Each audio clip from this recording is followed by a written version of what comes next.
নমস্কার বন্ধুরা, চন্দনা ফুড হাবে সবাইকে আরেকবার স্বাগত জানাই।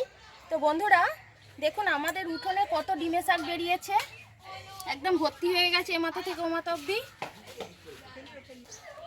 আর এগুলো দেখুন, এগুলো হচ্ছে ক্যাঁচড়া নোটে। এই নোটে শাকগুলো খুব সুন্দর খেতে। এগুলো সবে বেরিয়েছে ছোট ছোট। এগুলো আর কিছুদিন পরে ডগাটা কেটে নিলেই এগুলো খাওয়া যাবে। আর এখন আমি এই শাকগুলো কেটে নিচ্ছি।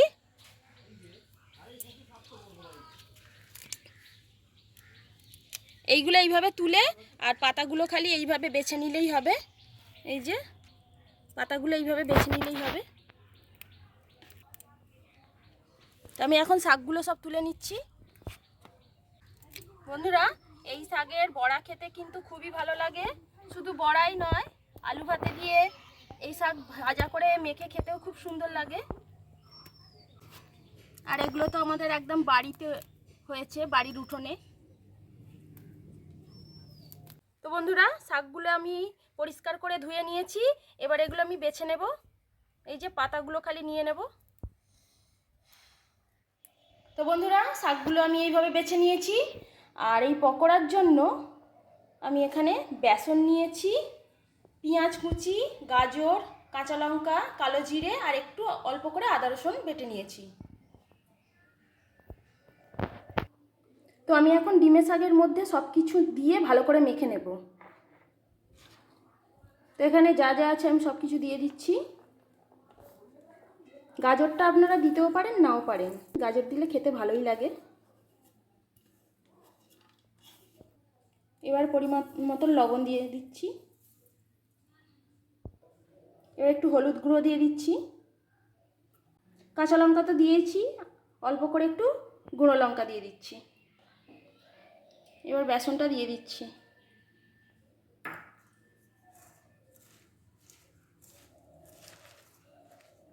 সব কিছু ভালো করে এবারে মিশিয়ে নিচ্ছি।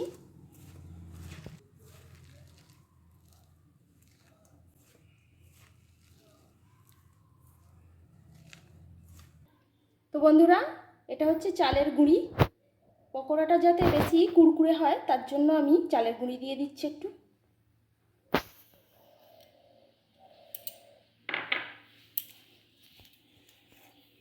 এবার একটু জল করে এটা মাখিয়ে নেব।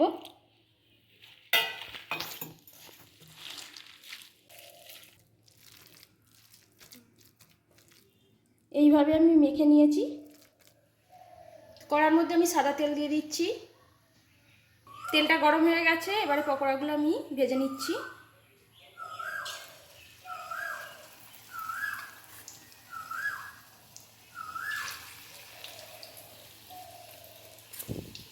এইভাবে পকোড়া করলে কিন্তু খেতে খুবই সুন্দর হয়।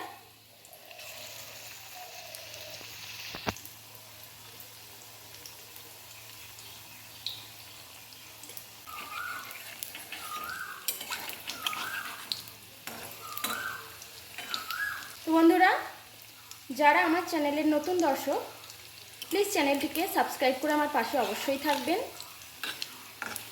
আর আমার রেসিপিগুলো যদি ভালো লাগে তাহলে অবশ্যই একটা লাইক কমেন্ট করে জানাবেন।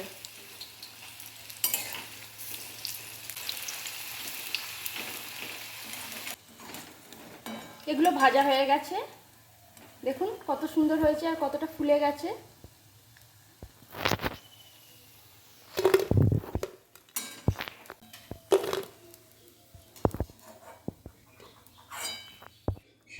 বাকি পকোড়াগুলো আমি এইভাবে ভেজে নেব।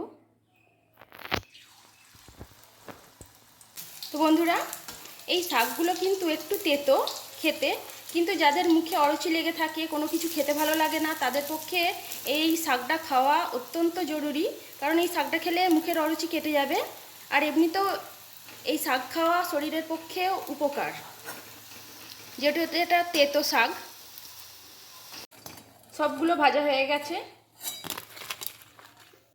তো বন্ধুরা, এইভাবে সব কটা পকোড়া ভেজে নিলাম। আপনাদের যদি রেসিপিটা ভালো লাগে তাহলে প্লিজ বাড়িতে একবার এইভাবে করে খাবেন। আর আমার চ্যানেলটিকে লাইক, শেয়ার, সাবস্ক্রাইব অবশ্যই করবেন। সবাই সুস্থ থাকুন, ভালো থাকুন। ধন্যবাদ বন্ধুরা।